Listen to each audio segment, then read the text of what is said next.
Mark, night game last night. I think you had your banquet today. What's kind of the schedule to try and get ready for Arizona when they had a head start? It's kind of, we're making the best of the situation, and our guys have managed all these change-ups, whether it's a bye week here, and a Thursday game here, Friday game we had earlier in the season.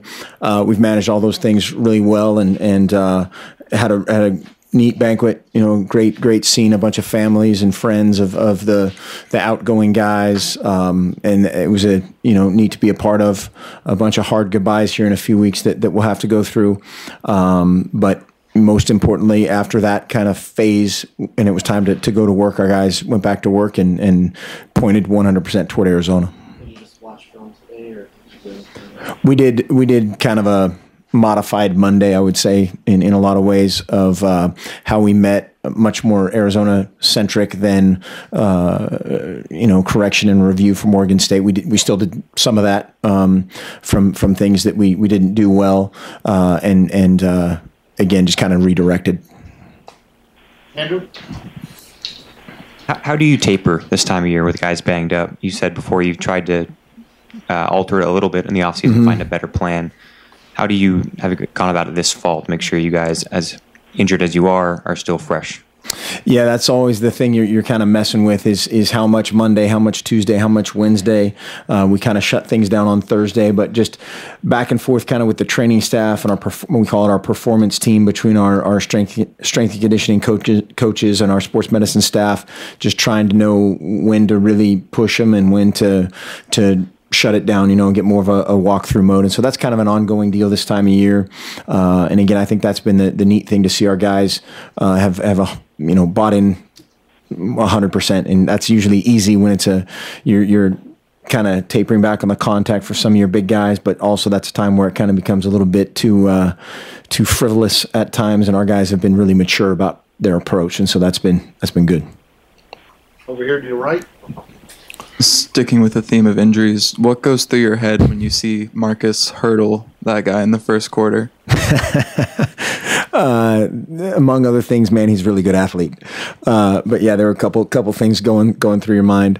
But like we've talked about before, that's just something that you can never, you can't rein that in. I mean, the only way you can do that is with the play call, and even then, if you call a drop back pass and tell him to plant his right foot and throw it on rhythm, and he pulls it down and scrambles, and that's going to happen, And so the guy's a dynamic player, and we certainly don't want to. Mark, last night Byron and Ifo both said they're excited. They're looking forward to a rematch with Zona. Byron said he hoped it was going to be Zona later on in the season.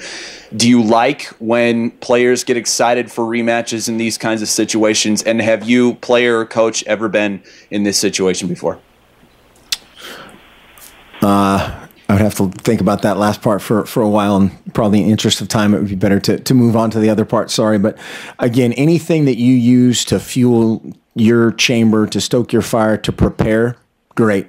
You can't go out there and win the game on one play because you're trying to, seek revenge or anything like that. And our guys know that. Our guys have bought in to our process fully. And like I said, they those guys that you just mentioned had a great day today in what we asked them to do, and we expect the same tomorrow. Mark, can you describe what Arizona does defensively, just alignment-wise, scheme-wise? Is it different or unique from what you see from other Pac-12 schools? How much the percentages at which they line up in one front is skewed, but almost everybody in the conference, I'm trying to make sure I'm not lying here, almost everybody in the conference does some form of what they do in terms of being they're a 3-down, 3 linebacker based personnel group, but there's teams that morph in and out of that. A 3-3-5 nickel group, a 3-4 by formation kind of becomes a stack look by the linebackers, but that's their base defense, and they line up in that the majority of the time. And so as far as the percentages go, they're different. The identification that has to take place is very similar to a lot of other teams. Within that, Scooby Wright, kind of unheralded guy, seems like a guy you would recruit, whereas comes out of nowhere, and now he's 140 tackles. What's your impression of him, and what does he do so well? I mean, obviously he forced a fumble on Marcus in October.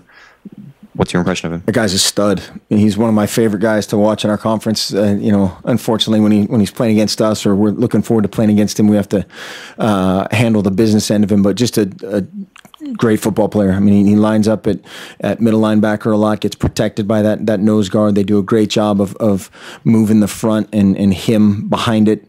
Then he'll line up at defensive end and play great. He'll rush off the edge. He'll rush up the middle. He's got a great feel for how somebody's trying to block him, or schematically how you're trying to block him, and either overpowering or his athleticism is good enough to counter on stuff. But he's a great player. Great player. Ryan?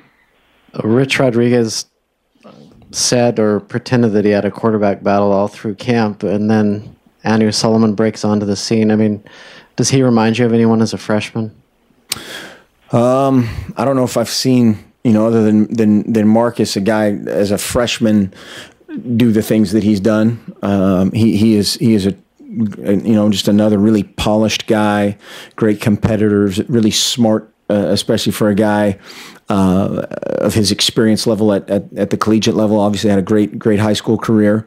A ton of people, including us, tried to recruit him, and just a kind of a player beyond his years type of guy, really veteran. He does a lot of veteran stuff that you don't anticipate from a freshman. If he's under duress, if you change up coverage, he just makes great decisions. Your thoughts on scouting your guys' game against Arizona back in October, along with their whole season. How do you weight that? That's, again, part of the name of the game. It's kind of they know that we know that they know that we know, and so let's do the opposite, kind of a deal. But there's a lot of stuff kind of, again, going back to defending this type of offense. There's certain things that whether it's Coach Castile has done throughout his career, or we've done throughout our history that are fundamental against scheme A. And so there's certain things that you're not going to change. You're not going to change something you believe a ton in for some opponent. But they've done a great job. Our guys are playing harder. We're playing smarter. And now, again, it's just a different challenge week to week. Mark, their receivers, they're deep. They played really well against you guys back in October, and it seems like they've improved. They've continued to play well in space, block down field, and make catches all over the field and in big situations. How have you seen them improve, or how are they different from last month? Yeah, they're not that different. That's maybe the hard part, is they're probably better, but they're it's not like some guy's game has fallen off or somebody's unhappy with how many balls they've gotten. I think another part of this style of offense is you have to have a lot of skill guys, and you have to have a lot of unselfish skill guys, and that's hard. We have a great chemistry going in terms of how our guys are operating. They look to be similar. I don't know the inside of their program at all, but they have a bunch of big, fast guys that make plays downfield. They have a bunch of big, fast guys that block, and that has to go hand in hand to be successful. Mark, about Levi's, having played there before, the whole venue, been there, does that help at all, just in terms of familiarity, maybe? Yes. No, we'll find out. I mean, it's a different opponent, different time of the year. But I'm certain. Yeah, I mean, certainly. I guess you do something a second time.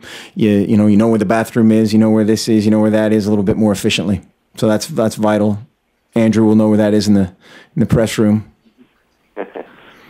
Warren? On that note, Warren. Yeah. Yeah. There's the school of thought that it's tough to beat the same team twice in a single season. Do you buy into that? You alluded to the fact that they know what you're going to do, you know what they're going to do, but is it more difficult to beat a team twice in the same season? I'm for it in this case, but I don't. Who knows? That deal.